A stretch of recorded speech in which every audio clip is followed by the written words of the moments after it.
ఏది ఏమైనా సరే మొత్తానికైతే కాళేశ్వరం కొట్టుకపోయింది అన్నటువంటి వాళ్ళ ఇవాళ కాళేశ్వరం పంపులు ఆన్ చేసిర్రు. కాళేశ్వరం అంటే ఏ ఒక్క మేడిగడ్డను అన్నారో సుందిలా కాదు, అవి స్టార్టింగ్ పాయింట్స్ అంతే. ఆ నుంచి మొత్తం ఇప్పుడు ఏడికి నువ్వు పోయి లాస్ట్ బసవాపూర్ దాకా కాళేశ్వరం ప్రాజెక్టే వస్తుంది.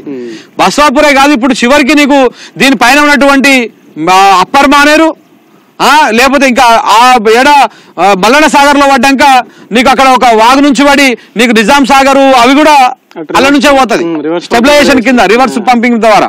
సో కాబట్టి కాళేశ్వరం అనేది ఏ ఒక్క పంపో ఏ ఒక్క బరాజో కాదు, అవి స్టార్టింగ్ పాయింట్స్. నేను నీకు బాగా గుర్తియాలి, మన ఎవరు శ్యాంప్రసాద్ రెడ్డి గారు ఇంటర్వ్యూ చేసినప్పుడు కాళేశ్వరం ప్రాజెక్ట్ ఆయన 3 భాగాలుగా చెప్పిండు. ఒకటి ఎట్లా అంటే స్టేట్ పోలీసింగ్, స్పెషల్ ఫోర్సు, అదనపు బలగాలు ఉంటాయి, స్పెషల్ ఫోర్సు, మిలిటరీ. ఇప్పుడు ఎట్లా ఉంటుంది అంటే స్టేట్ పోలీస్ ఏదంటే ఈ నుంచి స్టేట్ పోలీస్, ఇక్కడ నుంచి స్టేట్ పోలీస్ ఏ నుంచి మన ఎస్ఆర్ఎస్పి నుండి అద్భుతంగా వరద వచ్చి ఇదికేమో వరద కాలు వస్తుంది, కిందికేమో కాకతీయ కెనాల్ పోతుంది, అంటే మిడ్ మానేరు లోయర్ మానేరు. ఇది ఈ నుంచి యాస్టేజ్ గా మీరు ఎత్తిపోసుకోవచ్చు, కొన్ని గ్రావిటీ ద్వారా పోతా ఉంటాయి, కొన్ని పోతా ఉంటాయి. ఇది స్టేట్ పోలీస్ అనమాట, అంటే అప్పటికప్పుడు మనకు ఎమ్మటే అవైలబుల్ వచ్చేది. స్టేట్ పోలీసు వాళ్ళ కంటే కూడా ఇంకా అదనంగా బలం కావాలనుకున్నప్పుడు ఏం చేస్తారు, అదనపు బలాలను ప్రత్యేక బలగాలు తీసుకొస్తారు. అప్పుడు ఏం చేస్తారు, ఎల్లంపల్లిలో అక్కడ నుంచి లిఫ్ట్ చేసుకుంటారు. అంటే ఇప్పుడు ఎల్లంపల్లి చెత్తి కలుపుతురుగా ఇళ్లకు, ఇప్పుడు స్పెషల్ బలగాలు అనమాట, అదనపు బలగాలు. ఇక మిలిటరీ అంటే ఇక లాస్ట్ అనమాట, మన దేశ శక్తిలో అత్యంతంగా బలంగా ఉన్నది అదే కదా, వేరే ఆప్షన్ లేదు. అప్పుడు మేడిగడ్డ ఈ 3 అక్కడ నుంచి మిలిటరీ ఎప్పుడు వాడతాం మనం, ఇవన్నీ విఫలం కాదు అంటే చేయి దాటిపోతున్నప్పుడు పరిస్థితి కాదు అన్నప్పుడు మనకి నీళ్ళు లేనప్పుడు అప్పుడు మేడిగడ్డని వాడతాం మనం. సో మనకి ఇవి ఇప్పుడు గోదావరిలో నీళ్లు లేవు, ఎల్లంపల్లిలో 17 టీఎంసీలే ఉన్నాయి, ఆ పైన 90 టీఎంసీల వాటర్ది అది అంతంత మాత్రమే డెడ్ స్టోరేజ్ లో ఉంది. ఇప్పుడు మనకు మిలిటరీతో అవసరం ఉంది, కానీ వీళ్ళు ఏమంటారు, ఇప్పుడు స్టేట్ పోలీస్ కాదు ఈ ప్రత్యేక బలగాలతో నడిపిస్తాం, ఆడిట్ చేస్తాం అంటున్నారు. మిలిటరీ పట్టుకొస్తే ఇప్పుడు ఖర్చు అవుతుంది, వాళ్ళు రావాలి పోవాలి, వాళ్ళకి బో పెట్టాలి, ఇవన్నీ పెట్టాలా మాతో కాదు. ఇప్పుడు ల్యాండ్ ఆర్డర్ మరిగా ఏమైనా సమస్య వచ్చినప్పుడు మరి ఇట్లా చూసుకోవాలనుకుంటే వాళ్ళకి తీసుకురావాలి, ఇప్పుడు వాళ్ళకి ఫుడ్ పెట్టాలి, వాళ్ళకి కార్లో పోతుంటే డీజిల్ ఖర్చు ఇవన్నీ ఊకుంటారు అనమాట. అందుకే దేశం రాష్ట్రంలో కూడా వీళ్ళు వచ్చినాక క్రైమ్ అద్భుతంగా పెరుగుతా ఉంది. కాంగ్రెస్ వాళ్ళు ఎవరైనా మర్డర్లు చేసినా రేపులు చేసినా దాని గురించి పట్టించుకున్న పాపాన అవుతలేడు ఎవడు. మన ఏంది ఇక మలక్పేట దగ్గర నాకు మన నైట్ ఫోన్ వచ్చింది, ఒక అంధ అమ్మాయి మీద రేప్ చేస్తే అత్యాచారం చేస్తే దాని వెనకాల కాంగ్రెస్ వాళ్ళు ఉన్నారట, ఆ కాంగ్రెస్ వాళ్ళు చేసిరని చెప్పేసి ఇంకొక ఇట్లా మా తోటి విద్యార్థులు ఇట్లా చేసిన ఒక అందమ్మాయి పోయి మలక్పేట పిఎస్ లో కంప్లైంట్ ఇవ్వకపోతే నువ్వేడు చూస్తావు నీకు ఎడ కనపడదని చెప్పేసి పోలీసు వాళ్ళు రివర్స్ లాయర్లు నీకు నువ్వేడు చూస్తావు ఎట కనపడతా నీకు అది అని చెప్పేసి ఆడ కేసు తీసుకుంటలేరంట. సో ఎందుకంటే ఈ విధంగా ఉందన్నమాట మన స్టేట్ పోలీసింగ్ వ్యవస్థ గిడ. సో అట్లా వీళ్ళు చివరికి మనకి ఏం చేస్తారంటే ఇప్పుడు చూడండి, మీరు నేను చెప్తా ఉన్నా కదా, ఇదే మిడ్ బానర్ మీద నుంచి 100% మీరు ఎండాకాలంలో మనము మళ్ళీ నీటి కటకటలు బిందెలు పట్టుకొని బోరింగ్ల కాడుకోవుడు, శెలువల కాడుకోవుడు, ఇట్లా నీళ్ల కోసము తాతహలాడేటువంటి పరిస్థితి మళ్ళా వస్తుంది. మన ఎండాకాలంలో హైదరాబాద్ లో 10 ఏళ్ల తర్వాత ట్యాంకర్ చూస్తాం.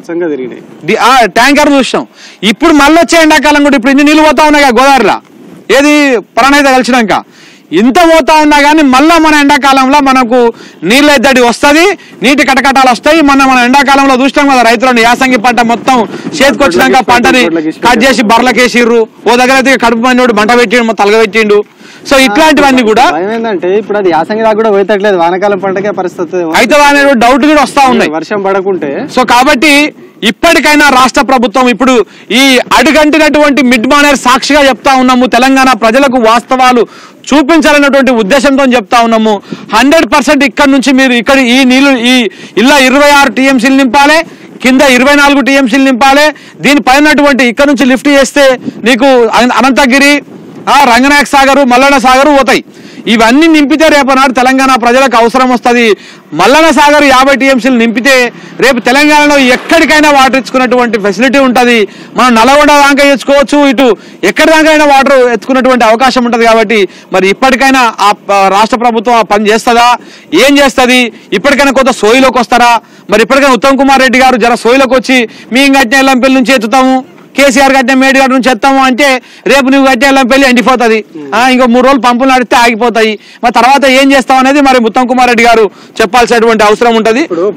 దీనికి కిందికి 100 అటు పైకి ఇక్కడ నుంచి మన మిడ్ మారా నుంచి చూసుకుంటే మనం లెక్కేస్తే 100 టీఎంసీలు వచ్చాయి. సరే వీళ్ళు 100 టీఎంసీలు నింపకపోయినా ఏమంటారు ప్రిపేర్ ఫర్ వరస్ట్, ఆ వరస్ట్ కేసులా 50 టీఎంసీలు సగం అన్నిట్లలో సగం సగం సగం సగం పోసుకుంటూ పోయినా ఎండాకాలం వచ్చేసరికి కొంచెం కొద్దిగా భూగర్భ జలాలు ఉండి బోర్లు బాయిలలో నీళ్ళు వెళ్ళేటట్టు ఉంటది. ఇప్పుడు అది కూడా లేకుండా మొత్తానికే ఎండబెట్టి పెడితే అప్పటికి అసలు ఏమంటారు నీకు బోర్లు బాయిలు కూడా ఉన్నాయి. ఇక మళ్ళీ ఎడికైనా ట్యాంకర్లతో ఆడికి నీళ్ళు ఆడిడ చూసుకొచ్చుకుంటూ తప్పితే వేరే ఆప్షన్ అసలు నాకు అర్థం కాకడుగుతా. బీఆర్ఎస్ వాళ్ళు పోవద్దు అసలు ఏడికి. నేను ఎందుకు చెప్తున్నా అంటే వీళ్ళు పోయి నువ్వు ఆన్ చేస్తావా ఆన్ చేయవని లొల్లి చేయొద్దు. చేయకపోతే ఏం చేస్తారంటే వీళ్ళు ఎట్లా దున్నపోతు మీద వానవాడేట ఉంటది. మనం ఈ మాట అనొద్దు ఇప్పటి నుంచి, వేరే అనాలి. ఏమనాలి? RRR మీద వానవాడేట అనాలి. సో RRR మీద వానవాడేటే ఉంటది వీళ్ళ పరిస్థితి. ఏది రాష్ట్ర ప్రభుత్వం పనితీరు. ఏం చేస్తారంటే వీళ్ళు నువ్వు ములుగడ్డ పెట్టి కూర్చుతేనేమో కొద్దిగా కదులుతారు, పోతాయి. మరి దున్నపోతే అటుంటాయి. అంతే ఎందుకంటే ఇట్లా అనగానే పోతుంది. కూర్చున్నా కానీ అది ముంగలుకోదు, రక్తం కారుతున్నా కానీ దానికి సమ్మగా ఉంటుందా మరి ఏం గులగుల పెడితే గోకినట్టు ఉంటుంది దానికి తెలియదు. కానీ అది కదలనే కాలేదు. ఇప్పుడు నువ్వు కరగట్ల దున్నపోతున్నా కాబట్టి కరగట్టు దున్నూరి మీకు తెలుస్తుంది మజా. నీ అమ్మ మన కాళ్ళు మనం వీకుతుంటాయి కానీ అది మటుకు జరగదు. నేను చూసిన. సో కాబట్టి వీళ్ళకు ఈ బీఆర్ఎస్ వాళ్ళకు ఇప్పుడు జర మీరు సో తెచ్చుకోవాలి. ఏం చేయాలి? ఈ ఎత్తురి అది ఎత్తురా నేర్చుకోవద్దు మీరు. ఊరికి మీరు వాడు ఈ పంపులు ఆన్ చేయరు ఆ పంపులు ఆన్ చేయరు అని పోవద్దు మీరు. ఇప్పుడు పోకుండా ఏం చేయాలి? వీళ్ళు సప్పుడే కూడా అనుకో ఏం చేస్తారో చూడాలి. 1 సంవత్సరం పాటు సప్పుడే కూడా చూస్తే మేడిగడ్డ ఎత్తుతారా, వదిలేస్తారా, లేకపోతే అవన్నీ ఎండబెడతారా, మొత్తం ఉంటాయా, కొట్టుకపోతాయా, ఏం చేస్తారా? ఇలా తాపత్రయం ఏంటంటే అరే నీ అమ్మ పోతే మళ్ళీ శర్వాకం అయితే మళ్ళీ దాన్ని కాపాడుకోవడం ప్రాబ్లం అయితే కరెక్టే. కానీ ఇప్పుడు ఏమంటారు చిన్నపురంకి నడిపించు నేర్పియాలంటే వాడిని జెర్సీ పట్టుకొని ఇట్లా ఇచ్చి పెడితేనే కదా వాడికి నడుస్తానా పడతానా తెలిసి నడుచుడు వస్తుంది. లేదు ఇట్లనే చేతులు పట్టుకొని నడిపిస్తా పెద్ద ఆక నడిపిస్తే వాడు ఎప్పుడు నడుచుడు నేర్చుకుంటాడు? నేర్చుకోడు కాదు. ఇప్పుడు చిన్నపోడు చాలా తెలుగు కలవాడు వచ్చినోడు ఆడు నడిచేది కాదు, నడిచాడు యాక్టింగ్ చేస్తున్నాడు. నడక వచ్చినా కానీ లేచినాడు. ఎందుకంటే ఆడ మోటార్లో పంపు స్టార్టర్ ఆన్ చేస్తే మోటార్ వస్తుంది కానీ ఆన్ చేయడు. ఎందుకంటే ఇదంతా పెద్ద డ్రామా ఉండదు. సో కాబట్టి బీఆర్ఎస్ ఏం చేయాలంటే మీరు ఏడుకోకుర్రి. ఈ ఏడాది ఎండాకాలంలో నీళ్ళు ఇస్తారా ఎలా చూడాలి.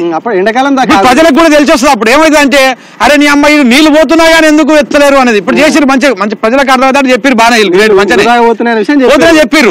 ఇక ఊకోరు. ఇక మీరు ఊకోరు. ఇప్పుడు ఇలా ఎత్తారా చూద్దాం మనం అంతే. ఏం చేస్తారు? నాలాంటి మాట్లాడుతూ ఉంటాడు ఎందుకు ఎత్తలేరు ఏంది కథ అనేది. మేము జర్నలిస్టులుగా మేము ప్రజల గురించి మేము మాట్లాడుతూ ఉంటాం, చేస్తూ ఉంటాం. వీళ్ళు పోయి అనవసరంగా దాన్ని అది చేయడం వల్ల ఏమవుతుందంటే వీళ్ళు పోతురు కాబట్టి మేము ఆన్ చేయమంటారు. వీళ్ళు ఆన్ చేసి అది ఎట్లా మళ్ళీ కంప్లీట్ ఉండదు. 2 రోజులు పబ్లిసిటీ చేయాలి.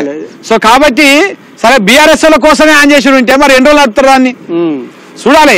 ఎంతసేపు ఉన్నా అది కాంగ్రెస్ వాళ్ళది ప్రచారం యావ తప్ప ఎక్కడ కూడా ప్రజల కోణం గాని చిత్తశుద్ధి గాని సిగ్గు లేకుండా మేము అందరికి రుణమాఫీ చేస్తామని చెప్తుంటాడు ఒకడు. మేము అందరికి గ్యాస్ సిలిండర్ ఇచ్చామని చెప్తుంటారు. యాడ్లు ఇచ్చుకుంటారు, ఇన్ని వేసుకుంటుంటారు. తెలంగాణ ప్రజలని అమాయకం చేసేస్తా ఉంటారు. వీళ్ళందరికీ ఇదే మిడ్ మానేరు మీద చెప్తా ఉన్నా. ఇప్పుడు ఏం చెప్పిండు? అక్క మీరు ఇప్పుడు తీసుకుంటే 2000 పింఛనే, నేను వచ్చినాక ఇంత 4000 అన్నాడు. ఏమే ఈసారి బడ్జెట్ లో పింఛన్ పహలేదు, ముచ్చటలేదు. ఇప్పుడు 4-8,000 ఇస్తాడు చూడు. 8,000 లేదు ఏం లేదు. ఆ 2000 మీకు చక్కగా ఇస్తే చాలని దేవుడికి చూసి మొక్కుకోరు.